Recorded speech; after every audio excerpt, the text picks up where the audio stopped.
आज मैं संविधान की क्लास प्रारंभ कर रहा हूँ और संविधान में सबसे महत्वपूर्ण जो बिंदु है कि आप जानें आज कौन सा टॉपिक पढ़ाने वाला हूँ। मैं भाग 1 से लेकर शुरू करूँगा, भाग 22 तक मैं आपको पढ़ाऊँगी 1 बाय 1। उसके अतिरिक्त जो मेंस का सिलेबस है, जब हम 22 तक कंप्लीट कर लेंगे तब मैं मेंस के सिलेबस की ओर जाऊँगा। उसमें से लगभग जो है 40% मेंस का सिलेबस कंप्लीट होगा। उसके बाद जो शेष सिलेबस है उसको मैं 1 बाय 1 कंप्लीट करूँगा। इससे आपका जो संविधान है काफ़ी स्ट्रॉन्ग हो जाएगा। बहुत सारे न्यू कमर्स होते हैं जिनको नॉलेज नहीं होता है, इसलिए मैं स्टार्ट कर रहा हूँ, भाग 1 से ही कर रहा हूँ। ठीक है। भाग 1 जो है आपका मूल संविधान में भाग 1, जिसका हेडिंग है, लिख लीजिए, जिसका हेडिंग है संघ एवं इसके राज्य क्षेत्र। ठीक, संघ एवं इसके राज्य क्षेत्र, the union and it's territory. ठीक, इसके बारे में हम पढ़ने जा रहे हैं। ये क्या है इसको आप समझ लीजिए। सबसे पहले जो आपका जो है भाग 1 में जो आपका आर्टिकल 1 है उसमें कुछ लोगों को संदेह है। कुछ लोग तो ऐसा मानते हैं कि हम इंडिया जो है इंग्लिश का वर्ड है, इसका हमको प्रयोग करना ही नहीं चाहिए, जबकि मूल संविधान में लिखा हुआ है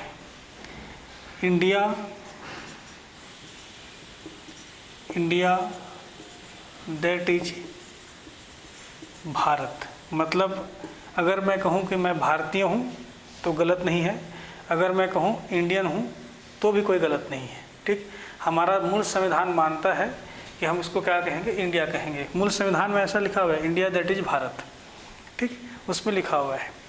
तो आप आज के बाद किसी प्रकार से आप उसमें संदेह नहीं करेंगे। हालांकि कुछ लोग ये मान के चलते हैं, अभी सुप्रीम कोर्ट में कुछ लोगों ने याचिका भी दायर की है। उनका कहना है कि इंडिया शब्दों को हटा देना चाहिए, लेकिन उससे कोई विशेष प्रभाव पड़ने वाला नहीं है, क्योंकि पहले जो है ब्रिटिश यहाँ रहते थे और इसको ईस्ट इंडिया कहते थे। बोलचाल की भाषा में इंडिया बार बार कहा जाता था, इसलिए उसको एज इट इज रखा गया। तो उसमें किसी प्रकार से विवाद नहीं होना चाहिए। ठीक, उसके बाद लिखा हुआ है shall be a union of states. लिखा हुआ है, इसका अर्थ है इंडिया जो कि भारत है राज्यों का संघ होगा, राज्यों का संघ होगा। प्रश्न ये है, यहाँ पर लिखा हुआ है यूनियन और यहाँ पर लिखा हुआ है उसका अर्थ क्या लिखा हुआ है, संघ। तो इसमें थोड़ा बहुत कन्फ्यूजन हो जाता है, लेकिन आप इसको मान के चलिए इंग्लिश में लिखा जाता है यूनियन और हिंदी में लिखते हैं संघ। लेकिन समस्या वहाँ पर ये आ जाती है कि संघ का अर्थ जो होता है, इसके 2 संदर्भ हैं, एक USA के संदर्भ में और एक जो है हम जो भारत में जो संघ का अर्थ लेते हैं। USA में जो संघ का अर्थ है उसका अर्थ ही निकलता है कि जो संघ होगा या जो संघीय प्रणाली होगी वह राज्यों के समझौतों का परिणाम होगा। राज्यों के समझौते का क्या होगा, परिणाम होगा। ठीक, याद रखिएगा, राज्यों के समझौते का क्या होगा, परिणाम होगा। और राज्य को संघ से अलग होने का अधिकार नहीं होगा। वर्तमान में जो USA का संदर्भ है, हालांकि उस पर भी विवाद है, क्योंकि पहले जो USA था परिसंघ था। उस समय क्या था, वह राज्यों के समझौते का परिणाम था और राज्य को संघ से अलग होने का अधिकार था। उस समय कहा जाता था कि USA क्या है, परिसंघ है। लेकिन आज के डेट में USA क्या है, संघ है, जो क्या है, राज्यों के समझौतों का परिणाम है, लेकिन राज्य को संघ से अलग होने का अधिकार नहीं है। ठीक, इस पे हम अपन ना जाए तो अपन इस पे जाते हैं। लेकिन भारतीय संदर्भ में जो संघ का मीनिंग है वो थोड़ा बदलता है। पहला क्या, पहली बात तो ये कि यह राज्यों के समझौते का परिणाम नहीं है, राज्यों के समझौते का परिणाम नहीं है, पहली बात। और दूसरी बात, न ही राज्य को संघ से अलग होने का अधिकार है। ठीक, देखिए बहुत सारे बच्चे जो होते हैं फंस जाते हैं। अगर वो कहा कि संघीय प्रणाली क्या है, मेंस में पूछा गया प्रश्न है। अब आप अंतर्राष्ट्रीय स्तर पे देखेंगे तो संघ का अर्थ ही होता है, ठीक, राज्यों के समझौते का परिणाम होता है, परंतु राज्यों को संघ से अलग होने का अधिकार नहीं होता है। इसलिए जब कभी भी अगर प्रश्न आता है मेंस में, तो आप उसको डिफाइन कर दीजिए कि जो हमारे संविधान में जो संघ लिखा हुआ है उसका अर्थ क्या है। संघ जो है राज्यों के समझौते का ना ही परिणाम है, ना ही किसी राज्य को संघ से अलग होने का अधिकार है।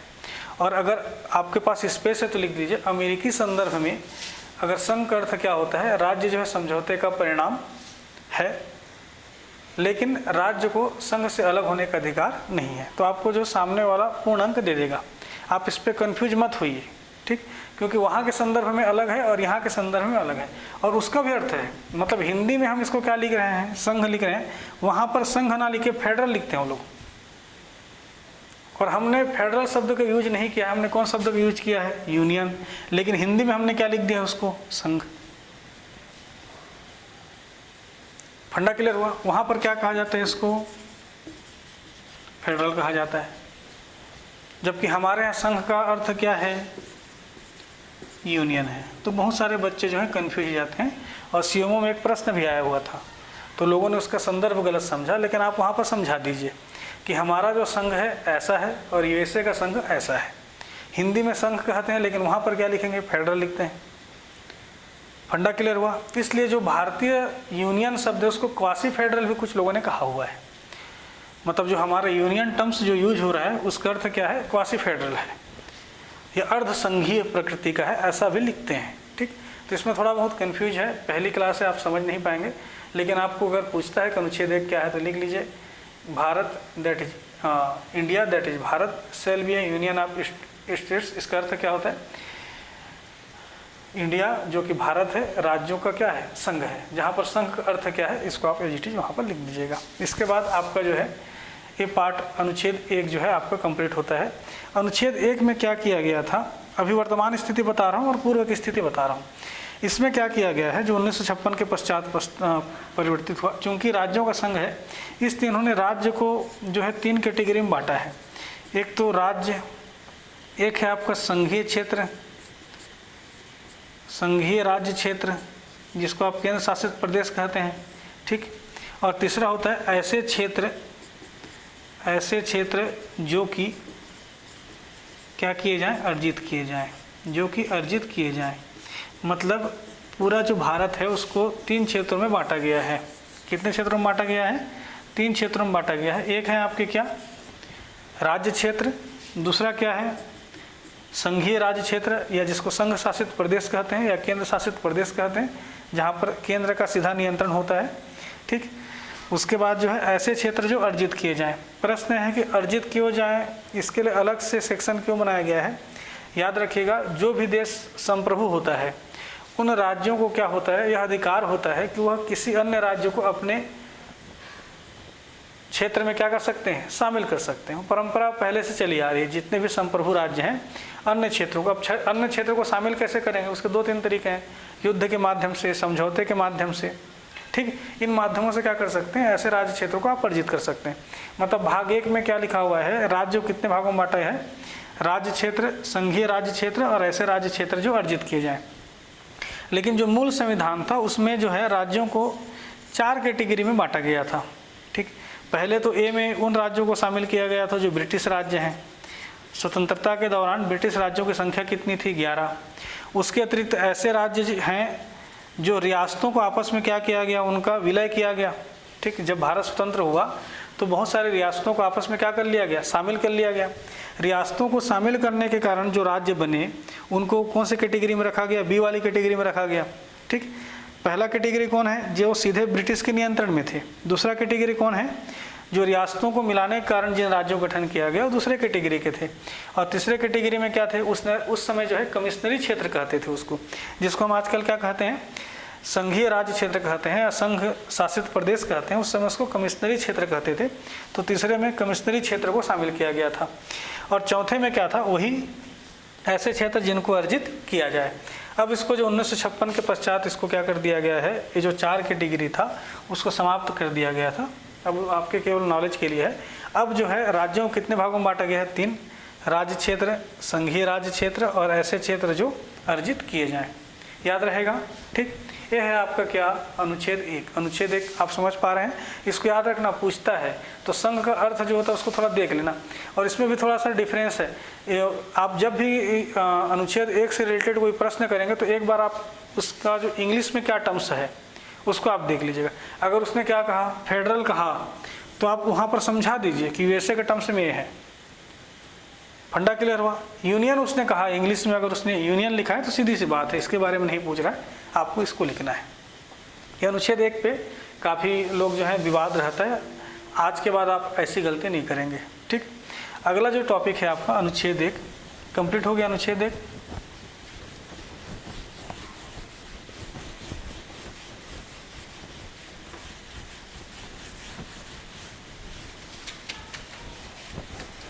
चलिए, अनुच्छेद 1 में आपने देखा तीसरा क्षेत्र क्या था, ऐसे क्षेत्र जो अर्जित किए जाएं। उसी से रिलेटेड है आपका अनुच्छेद 2 या आर्टिकल 2, ठीक। अनुच्छेद 2 जो है उसी से है, अर्जित किए गए क्षेत्र। अनुच्छेद 2 क्या कहता है, ठीक, उसमें स्पष्ट लिखा हुआ है कि संसद विधि के माध्यम से, लिख लीजिए या ऐसा लिख सकते हैं, सीधे ऐसा लिखिए कि हाँ ऐसा लिखें तो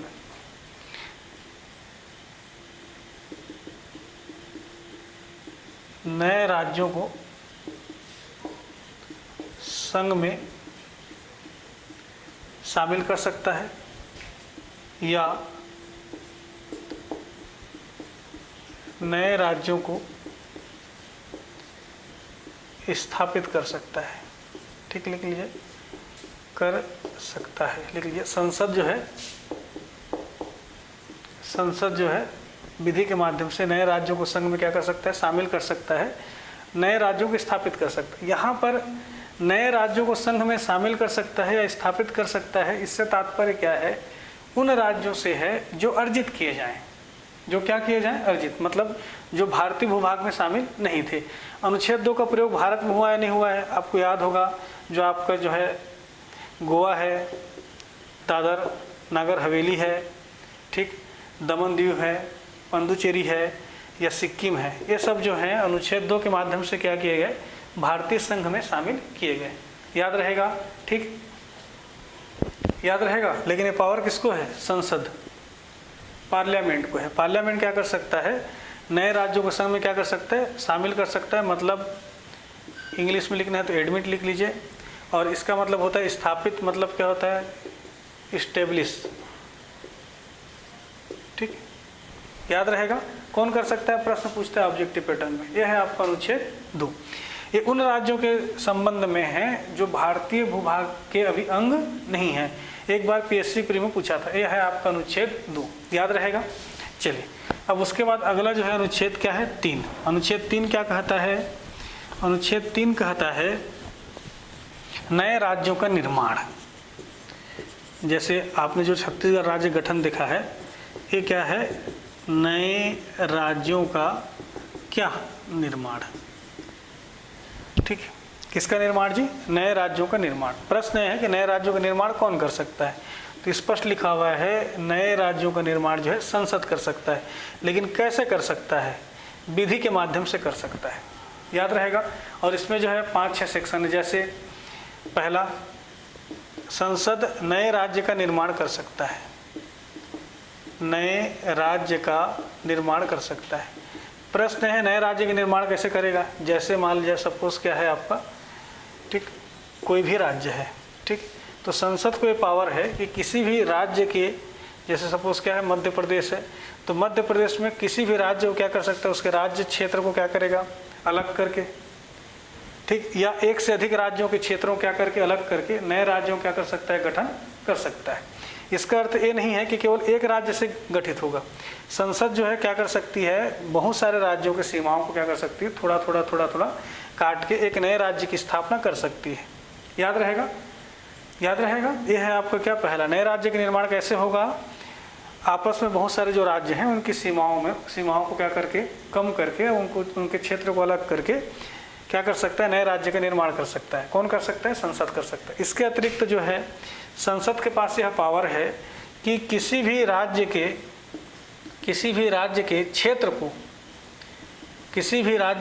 क्षेत्र को क्या कर सकता है, बढ़ा सकता है। ठीक, उसके बाद किसी भी राज्य के क्षेत्र को क्या कर सकता है, घटा सकता है। किसी भी राज्य के सीमा में क्या कर सकता है, परिवर्तन कर सकता है। ठीक, उसके बाद किसी भी राज्य के नाम में परिवर्तन कर सकता है, ये सब पावर किसको है, संसद को। लेकिन किसके माध्यम से, विधि के माध्यम से। पहला क्या, नए राज्य का निर्माण कैसे करेगा, एक या एक से अधिक राज्यों के क्षेत्रों क्या करके, अलग करके एक नए राज्य का निर्माण करेगा। बढ़ा सकता है, घटा सकता है, सीमा में परिवर्तन कर सकता है, नाम में परिवर्तन कर सकता है। लेकिन प्रश्न ये है कि जो नए राज्य का निर्माण है, उस पर प्रश्न आया हुआ है आपका मेंस में कि नए राज्यों का निर्माण है उसकी विधि कैसी है। तो अब जो हेडिंग डालिए, नए राज्यों के निर्माण की विधि, अनुच्छेद 3 से रिलेटेड है। नए राज्यों के निर्माण की विधि, नए राज्यों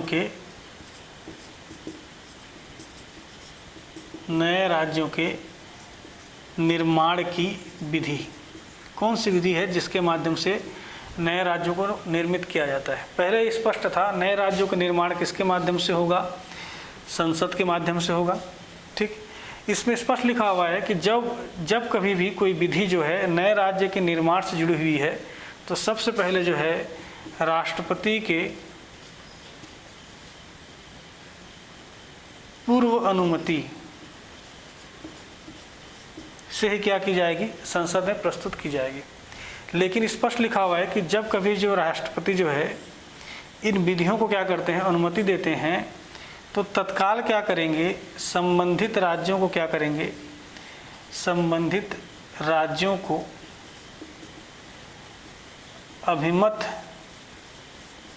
देने हेतु विधेयक प्रेषित करेंगे। संबंधित राज्यों को अभिमत देने हेतु विधेयक क्या करेंगे, प्रेषित करेंगे। अब प्रश्न है कि संबंधित राज्य कौन से हैं। जैसे सपोज कोई राज्य निर्मित हो रहा है, जैसे छत्तीसगढ़ का राज्य क्या हुआ, छत्तीसगढ़ राज्य क्या हुआ, निर्मित हुआ। तो जब छत्तीसगढ़ राज्य का निर्माण किया गया तो कौन सा राज्य प्रभावित हो रहा था, मध्य प्रदेश। इसलिए कहाँ भेजा जाएगा, मध्य प्रदेश में भेजा जाएगा। मैं ये नहीं कह रहा कि केवल एक ही राज्यों को भेजा जाएगा। अगर कोई राज्य गठित होता है, इससे 2 या 3 राज्यों की सीमाएं क्या होती हैं, परिवर्तित होती हैं। तो जितनी भी राज्यों की सीमाएं क्या हो रही हैं, परिवर्तित हो रही हैं, उन राज्यों को भी क्या भेजा जाएगा, यह विधेयक भेजा जाएगा। मान लिया जाए छत्तीसगढ़ का जब निर्माण किया जा रहा था तो एमपी प्रभावित हो रहा था। एक एग्जाम्पल के तौर पर सपोज महाराष्ट्र प्रभावित होता, तो मध्य प्रदेश पुनर्गठन अधिनियम 2000 जो है बनने से पूर्व, मतलब जब विधेयक था, उसको महाराष्ट्र भी क्या किया जाता, भेजा जाता। अब प्रश्न है कि राज्यों को भेजने का मतलब ये है कि राज्य के जो क्या है, विधान मंडल, ठीक, राज्यों के विधान मंडलों को भेजा जाता है। कहाँ भेजा जाता है, विधान मंडलों को भेजा जाता है। पहली बात यह है, राज्यों के निर्माण से संबंधित कोई भी विधेयक जो है राष्ट्रपति की पूर्वानुमति से प्रस्तुत किया जाएगा। यहाँ पर राष्ट्रपति का यह कर्तव्य होता है कि जितने भी राज्य क्या होते हैं, प्रभावित होते हैं, उन राज्यों को अभिमत देने के लिए क्या किया जाएगा, भेजा जाएगा। अब जो है ये जो अभिमत मांगा गया, किनके द्वारा मांगा गया, राष्ट्रपति के द्वारा। अब यहाँ पर संबंधित विधानमंडल में विचार विमर्श होता है। कभी कभी क्या होता है, विचार विमर्श के दौरान यहाँ पर जो है उस विधेयक पे 100% सहमति रहती है। कभी कभी ऐसा होता है कि 100% जो है असहमति भी होती है, और कभी कभी जो है सुझाव दिए जाते हैं। मतलब सहमति होती है लेकिन सहमति के साथ क्या दिया जाता है, सुझाव दिया जाता है। जैसे आपको लेटेस्ट मामला बताता हूँ। जब मध्य प्रदेश से छत्तीसगढ़ अलग हुआ, राष्ट्रपति ने जब मध्य प्रदेश के विधानसभा में संबंधित विधेयक को भेजा, वहाँ पर 100% सहमति के साथ जो है विधेयक वापस भेज दिया गया, क्योंकि मध्य प्रदेश छत्तीसगढ़ में के गठन में किसी प्रकार का कोई विवाद नहीं था। लेकिन यही मामला जब हुआ, तेलंगाना गया, आंध्र प्रदेश गया तेलंगाना के मामले में, तो आंध्र प्रदेश के विधानसभा में पूर्णतः क्या कर दिया गया, इसका विरोध कर दिया गया। मतलब पूर्ण रूप से क्या हो गए, वो लोग असहमत हो गए। फंडा क्लियर हुआ। कभी कभी ऐसा होता है कि सहमति होती है, लेकिन जो सीमाओं से संबंधित कुछ क्या होते हैं, सुझाव होते हैं कि जो आप सीमा आप निर्धारित कर रहे हैं, हो सकता है उससे असंतुष्ट हैं, ठीक, तो उन सीमाओं से संबंधित क्या भेजे जाते हैं, सुझाव भेजे जाते हैं। यह प्रक्रिया होती है। जम्मू कश्मीर के मामले में इस प्रक्रिया का पालन नहीं किया गया है, इस पर एक प्रश्न चिन्ह बनने जा रहा है।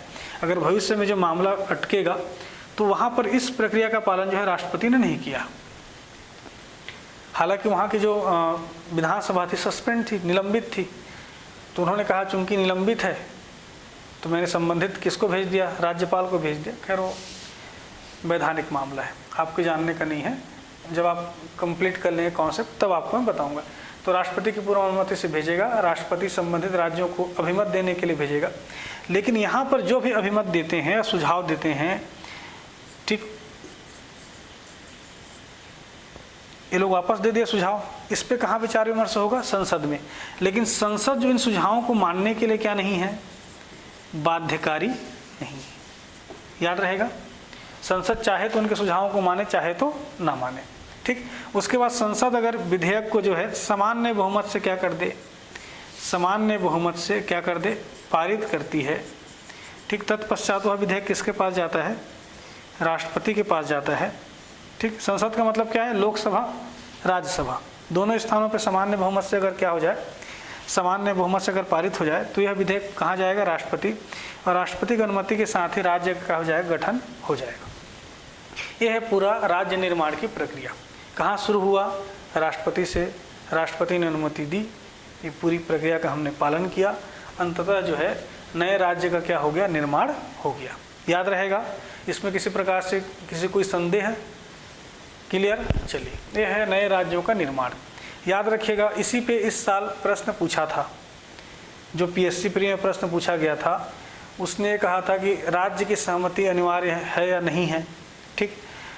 उन्होंने ऑप्शन में क्या लिया, अनिवार्य नहीं है, इसी संदर्भ से लिया था, ठीक। याद रहेगा, क्यों, क्योंकि अगर यहाँ पर असहमति भी बनती है तो भी संसद अगर चाहे तो राज्य क्या कर सकती है, गठन कर सकती है। जैसे कि आंध्र प्रदेश के मामले में हमने देखा, ठीक, वहाँ पर जो है आंध्र प्रदेश की विधानसभा ने पूर्णतः क्या दे दी थी, असहमति दे दी थी। उसके बाद भी संसद में विधेयक क्या हुआ, पारित हुआ, और इनकी अनुशंसा को मानने के लिए क्या नहीं है, बाध्यकारी नहीं है। इस पर प्रश्न आया था, थोड़ा टिपिकल प्रश्न है, तो इसको आप अच्छे से याद रख लीजिएगा। ये है नए राज्य निर्माण की प्रक्रिया। उसके बाद जो है अनुच्छेद जो है आपका 4, अनुच्छेद 4 कहता है कि जो अनुच्छेद 2 या 3 के तहत अगर संशोधन होता है, ठीक, या जो सीमा में परिवर्तन होता है, संशोधन होता है, इससे जुड़ी हुई जो विधि है, ठीक, इसको अपन संविधान संशोधन विधि नहीं कहेंगे। क्या नहीं कहेंगे, संविधान संशोधन विधि नहीं कहेंगे, ठीक। किसके तहत नहीं कहेंगे, जो 368 के तहत जो संविधान संशोधन विधि होती है उस प्रकार की विधि नहीं कहेंगे। थोड़ी सी समझने की आवश्यकता है। देखो, जब कभी भी क्या होगा, नए राज्य का निर्माण होगा, ठीक, उस समय क्या होगा, जो विधि बनेगी उसके माध्यम से अनुसूची में क्या किया जाएगा, परिवर्तन किया जाएगा। मतलब हम उसको क्या मान सकते हैं, संविधान में संशोधन मान सकते हैं। लेकिन वहाँ पर जो संविधान संशोधन हुआ है वह सामान्य प्रक्रिया से हुआ है, वह संविधान संशोधन विधि के माध्यम से संशोधित नहीं हुआ है। इसलिए वहाँ पर विशेष बहुमत की आवश्यकता नहीं है, सामान्य बहुमत से क्या हो सकता है, पारित हो सकता है। याद रहेगा, ठीक। एक बार और बता दूं, क्या लिखेंगे आप, अनुच्छेद 2 या 3 के तहत यदि कोई विधि या कोई संशोधन विधि बनती है, उसे अनुच्छेद 368 के तहत संविधान संशोधन विधि नहीं कहा जाएगा, ठीक। चलिए, ये हो गया। अब प्रश्न आता है कि क्या जो है संघ या केंद्र सरकार अपनी भूमि किसी अन्य राज्य को दे सकती है। प्रश्न ये है, एक प्रश्न ये है कि केंद्र सरकार जो है, ठीक, जो आपकी केंद्र सरकार है, केंद्र सरकार कोई भूमि या क्षेत्र जो है अन्य देश को सौंप सकती है अथवा नहीं सकती है।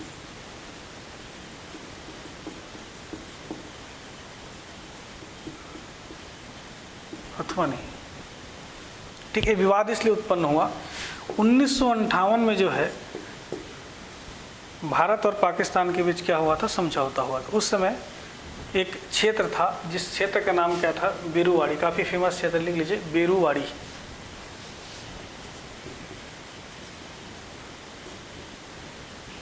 बेरुवाड़ी क्षेत्र था, पश्चिम बंगाल का क्षेत्र था। उस समय पाकिस्तान बांग्लादेश अलग नहीं हुआ था।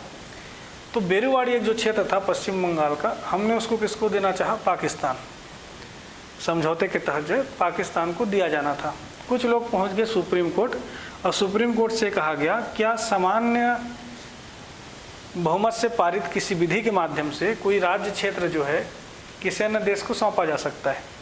तब सुप्रीम कोर्ट का निर्णय आया, उन्होंने कहा कि संघ या केंद्र सरकार कोई राज्य क्षेत्र या भारतीय भूभाग किसी अन्य देश को किसी समझौते के तहत अगर सौंपती है तो उसे संविधान में संशोधन करना होगा, और 368 के तहत क्या करना पड़ेगा, 368 के तहत संविधान संशोधन करना होगा। 368 के तहत क्या करना पड़ेगा, संविधान संशोधन करना पड़ेगा। ठीक, जो तरीका अनुच्छेद 2 या 3 में चलता है वह तरीका नहीं चलेगा।